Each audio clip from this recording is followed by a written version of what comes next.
Ao longo da minha vida, eu fui mudando a minha percepção sobre muitas coisas, ressignificando alguns hábitos, incluindo outros hábitos que parecem até meio estranhos, meio incomuns, mas foram essas mudanças que trouxeram transformações maravilhosas na minha vida.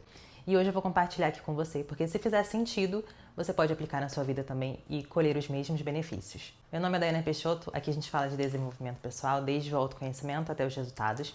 E o primeiro hábito que eu quero compartilhar com você é o observar e questionar. É a prática dessas duas palavras na sua vida o máximo que você puder quando se trata de pensamentos, emoções e ações. Para mim, essa é a ferramenta mais simples e gratuita do autoconhecimento. Ela exige presença, exige consciência, mas é ela que vai te mostrando seus padrões de autossabotagem, o quanto o seu diálogo interno muitas vezes está bem negativo. Você tem uma conversinha mental que te fala coisas bem negativas sobre você o tempo todo. É através dessa prática que você vai entender melhor o que acontece dentro de você, emocionalmente falando, porque muitas vezes a gente está meio estranho, não está muito legal e nem sabe o que está acontecendo, não sabe se é uma ansiedade, se é um medo, se é uma angústia, se é uma insegurança. Então, quando a gente começa a observar e questionar nossos pensamentos, emoções e ações, a gente vai encontrando esses pontos cegos da nossa personalidade. E isso traz muita clareza, é o primeiro passo para você conseguir melhorar. Se você tem um padrão de sabotagem, por exemplo, e você não tem consciência dele, você não vai conseguir mudar, você nem sabe que ele existe. Então, essa prática é simples, só depende de você, só depende de você estar um pouco mais presente, sair um pouco do piloto automático e prestar atenção dentro de você, olhar para dentro, que você vai conseguir captar o que está acontecendo e a partir daí ressignificar. A segunda coisa meio estranha que eu faço, mas que fez toda a diferença na minha vida, é fingir que eu já vivo em outra realidade. Para quem gosta desses assuntos de manifestação, quem já leu algum livro do Joe Dispenza ou algum conteúdo dele, ou desses conteúdos em geral sobre cocriação, sabe o quanto é importante a gente se sentir, se comportar, pensar como se a gente já vivesse na realidade que a gente deseja. Muitas vezes na minha vida eu pratiquei isso, mas de forma bem consciente. Eu não tinha conhecimento sobre lei da atração, manifestação, cocriação, mas eu ficava tão obcecada pela realidade que eu queria vivenciar que eu passava muito mais tempo nessa imagem mental da realidade que eu desejava do que pensando nos problemas, nos desafios que eu estava enfrentando naquele momento. E mesmo que você não seja muito ligado nesses assuntos, quando você foca mais na realidade desejada, no que nos cenários que você não quer que aconteça, a sua saúde mental fica muito melhor. Se quando você imagina algo triste, alguma situação triste que você vivenciou ou que poderia acontecer, você fica mal emocionalmente, aquilo te joga para baixo, o mesmo acontece quando você imagina um cenário positivo. Então é muito mais inteligente que a gente fique imaginando cenários positivos, cada detalhe dele, do que os cenários negativos. É a mesma energia. Se você é daquelas mais céticas, você pode acreditar que 50% de chance tem de dar certo e 50% de chance de dar errado.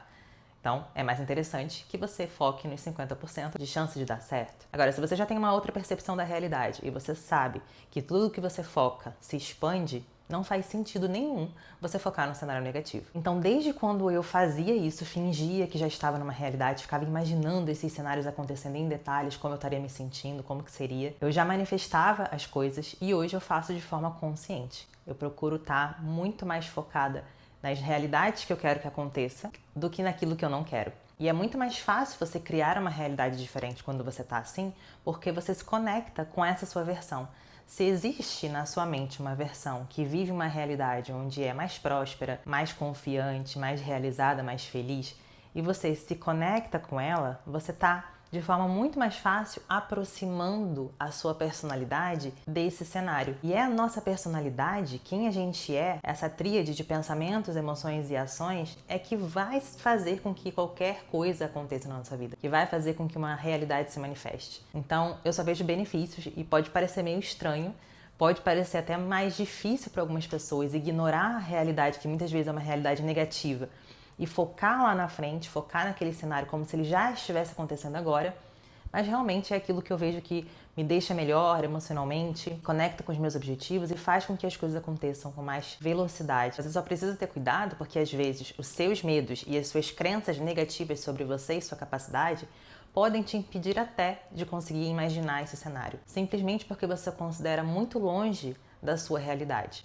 E aí é importante que você olhe para suas crenças, Veja o que está negativo, limitante, distorcido e comece a reprogramar isso. Comece a criar uma nova lente de enxergar o mundo e enxergar você mesma. Mas no geral, se a gente assume esse compromisso de praticar essa imaginação, a gente consegue. E aí o próprio ato de imaginar vai ajudando a aliviar esses medos e a reprogramar essas crenças. O terceiro hábito que transformou a minha vida é a atividade física, mas não do jeito que você conhece. Eu entrei na academia aos 16 anos e desde então eu pratico atividade física. Só que o motivo pelo qual eu frequentava e pelo qual eu comecei é totalmente diferente da visão que eu tenho hoje. E é essa visão que eu tenho hoje que me faz ser muito mais constante e ter muito mais prazer em movimentar o meu corpo. Quando eu comecei e os longos anos que vieram depois disso, eu focava 100% na minha estética. A saúde era realmente assim a terceira, quarta opção. Tanto que eu tomei muitas decisões ruins nesse processo da minha jornada fitness,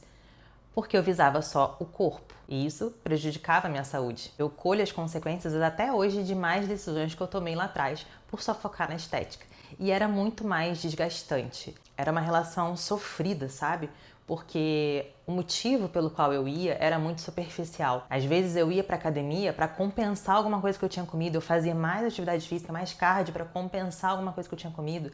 Era como se fosse uma punição. Hoje eu não vejo atividade física dessa forma. Desde a pandemia, quando eu até fiquei sem a academia porque tudo ficou fechado, né? Aquilo mudou muito a minha percepção de atividade física na minha vida, me mostrando que era muito mais que estética, era muito mais saúde mental e emocional do que estética.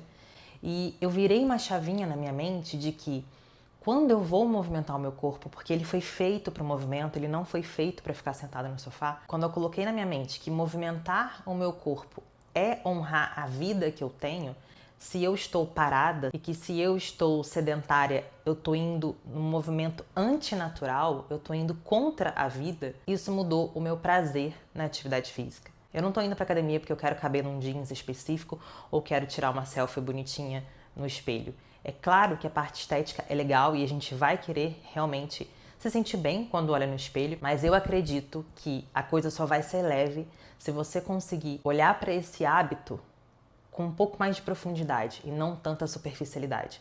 Então, a estética é uma consequência, mas eu tô indo lá porque eu quero ser uma idosa independente, eu quero viver o máximo que eu puder, eu quero honrar o presente que é estar viva, porque tem gente que já perdeu o privilégio de estar vivo, tem gente que perdeu a capacidade de se movimentar, e essas próprias pessoas falam o quanto a gente precisa ser grata por poder movimentar braços, pernas, poder ir aonde quiser. Eu acho que essa é a grande virada de chave. A gente entender o privilégio que a gente tem de ter a oportunidade de levantar e ir fazer uma caminhada, uma corrida, fazer uma musculação, dançar. Hoje as coisas são muito mais leves e prazerosas para mim. Quarto hábito é a gratidão. E não só a gratidão da boca para fora, porque eu já fui essa pessoa de só postar que sou grata e tudo mais, mas verdadeiramente sentir esse preenchimento de ser grata, inclusive nas coisas que as pessoas não costumam ser gratas porque elas associam a algo negativo. Por exemplo, pagar contas, lavar uma louça.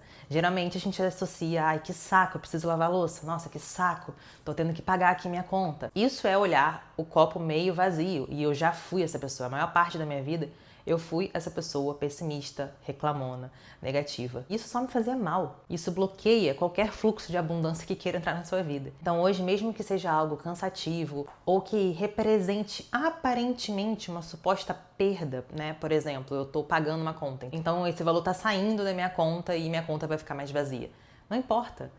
Eu tô grata porque eu tive esse valor para poder pagar e eu confio que o universo vai me trazer de volta. Quando a gente tem esse apego, a gente está alimentando uma mentalidade de escassez. Então hoje eu me vigio muito mais com relação a isso, para não ficar alimentando esses pensamentos de escassez, para que eu não seja ingrata. Porque veja, na questão da louça, por exemplo, se você precisa lavar a louça, é porque você teve um alimento. Então, se você dá um zoom maior na situação, você sempre vai conseguir encontrar um motivo para ser grata. E a gente sempre encontra. Faça o teste. A próxima coisa que mudou minha vida, e talvez você ache uma grande bobagem, é escrever. Hoje a gente vive com tudo digitalizado. E durante muito tempo eu até escrevi as notas do meu celular, do meu computador. O que é válido também ainda é escrever.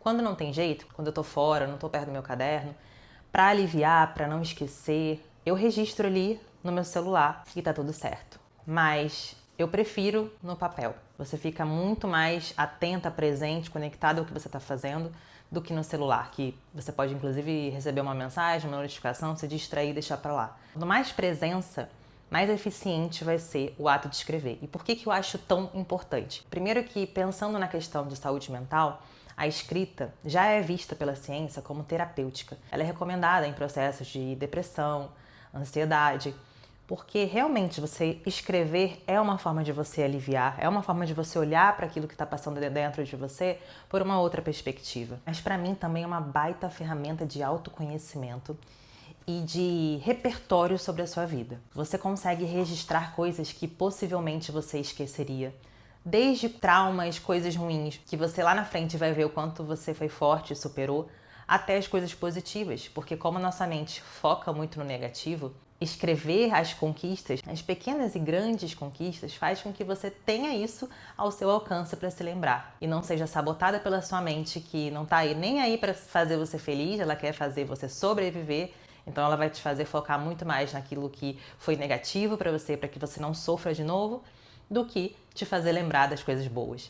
Então é algo simples que, se você faz com uma certa frequência, contando ali situações que te aconteceram, sonhos que você teve, ideias, pensamentos, situações, você pode voltar para esse arquivo da sua vida e ter memórias maravilhosas, pode tirar insights, pode fortalecer a sua autoestima, a sua autoconfiança, quando você consegue olhar para a sua história como se fosse uma linha do tempo, sabe? Registrada tudo no papel. Então, mais uma vez, não acredita em mim, faça e veja a maravilha que é. O próximo hábito que mudou a minha vida desde 2017 é o hábito de contemplar o agora. Como eu disse pra você, eu era uma pessoa muito pessimista, ranzinza, mal-humorada, briguenta. Mas quando eu passei por esse processo caótico, mais libertador, chamado despertar de consciência, eu comecei a ver o mundo por outras lentes. As lentes da apreciação são muito mais maravilhosas do que ficar focando em notícias, em pensamentos negativos, ficar focando em passado, em futuro. O nosso ego não gosta muito de contemplar o agora. Ele é meio que inimigo do presente, sabe? Ele tá muito mais focado em pensar nas coisas que passaram, que ele se arrepende, que não era pra ter feito, ou que alguém fez pra ele. Ou então ele tá muito mais focado no futuro, no que pode dar errado, em como ele tem que performar, em como ele tem que ter sucesso, do que contemplando o único momento que a gente tem, que é o agora. Você tirar uns minutinhos, ficar longe das telas e só contemplar, olhar para o céu, olhar para os pássaros, olhar para ao redor de você, mesmo que seja um momento que você está voltando no ônibus do trabalho, olhar ao redor, observar, contemplar, ficar em silêncio, em pausa. A gente só tem ansiedade quando a gente está com excesso de passado ou excesso de futuro. Quanto mais a gente pratica isso, que se chama atenção plena, mindfulness, mais saúde mental a gente tem e mais beleza na vida a gente pode encontrar. Você vai perceber que tem muito mais coisas na vida belas, mas que passavam despercebida, que só os olhos atentos podem captar, do que quando você passa 100% do seu tempo olhando para alguma tela. Então, para mim, esse ato de contemplar, de apreciação do momento presente, é saúde mental, saúde emocional e te ajuda a praticar o primeiro hábito que eu falei, que é observar e questionar. Porque para você praticar isso, você precisa estar presente. Você precisa estar sentindo o que está acontecendo dentro de você, na sua mente, no seu coração. Se você ainda não faz isso na sua vida, se é algo muito distante da sua realidade, começa com 5 minutinhos. Depois você vai aumentando e você vai conseguindo fazer isso a qualquer momento que você sentir necessidade. Às vezes sua mente está tão agitada, você está tão na correria, que você sente a necessidade de pausar e respirar e olhar para a vida. Contemplar o momento presente, que é o único que a gente tem. Esse próximo hábito é mais recente, eu tô praticando ele agora, mas eu já vejo alguma diferença. E eu aprendi com o Murilo Gun, que foi imaginar que as pessoas estão vivendo uma guerra da qual eu não conheço. Às vezes a pessoa foi grossa com você, te olhou de cara feia e tal, e a gente sempre tem uma percepção mais negativa. A gente tira conclusões, leva pro pessoal e acha que é sobre nós. Mas não, às vezes a pessoa tá com um parente internado, às vezes a pessoa perdeu alguém que ama, às vezes a pessoa tá passando por um divórcio, tá doente. A gente não sabe qual é a guerra que o outro tá enfrentando. Então, se eu não sei o que tá passando do outro lado, eu parto do princípio de que ele tá vivendo uma guerra da qual eu desconheço. Se ele não tá conseguindo lidar com suas emoções e ser ali o mínimo agradável, eu não vou tomar isso pra mim. Isso pertence a ele. Então, se a gente imagina por essa lente, a gente passa a levar muito menos as coisas pro pessoal. O mundo não gira ao nosso redor. Cada um está vivendo a sua vida com diversos desafios e isso significa que uma ação dela não foi de propósito direcionada a mim ou a me prejudicar. E esse último hábito é um dos mais importantes, talvez um dos mais difíceis também, mas é só a partir disso que a gente consegue desapegar do sofrimento. Existe uma frase de um filósofo estoico, que agora eu não me lembro o nome, que diz o seguinte: sofremos mais na imaginação do que na realidade. Nosso sofrimento está muito mais associado aos nossos pensamentos e às histórias que a gente conta na nossa mente do que com a realidade em si. E quando você entende isso, você começa a se afastar um pouco do barulho da sua mente. Existe algo que consegue observar a sua mente e isso é a sua consciência. Quando você consegue, através da sua consciência, que é o que você de fato é, se afastar um pouquinho e olhar para a quantidade de pensamentos negativos que estão sendo criados, consequentemente alimentando sofrimento relacionado a alguma coisa, você consegue dar uma ignorada, sabe? Então, uma coisa que eu aprendi com Eckhart Tolle, que fala muito sobre o poder do agora, esse autor, é que ele diz o seguinte: quando você estiver numa situação dessa, que você está irritado, que você está experienciando algum tipo de sofrimento, tenta olhar para a situação e pensar: como eu agiria? Como eu estaria experienciando esse cenário se eu não tivesse colocando nenhuma narrativa em cima, nenhuma história, nenhuma interpretação em cima disso? Quem está interpretando, que é bom ou ruim, é a minha mente. E se eu só olhar para a situação como ela é, aceitar o que é, focar apenas no que eu posso controlar e desapegar do resto? Será que eu ainda assim estaria irritada? Geralmente a gente está irritada, triste, frustrada porque a gente queria que fosse de algum jeito e não está sendo. É tudo sobre um pensamento, uma história que a gente contou do que deveria ser, do que não deveria, do que é certo, do que é errado, do que é bom, do que é ruim. E isso é coisa da nossa mente. Se a gente consegue se afastar desse barulho mental e assumir uma posição mais neutra, a gente sofre muito menos. Não é fácil, vão ter situações que para você serão muito mais gatilhos do que outras, e é assim mesmo, comigo também é assim. Mas toda vez que você se propõe a isso, você consegue dar uma regulada nas suas emoções e não se afetar tanto por coisas que você não controla. Espero que esse vídeo tenha iluminado alguma coisa dentro de você e que você possa, a partir desses hábitos, levar mais luz para sua vida também. Beijo grande e até a próxima!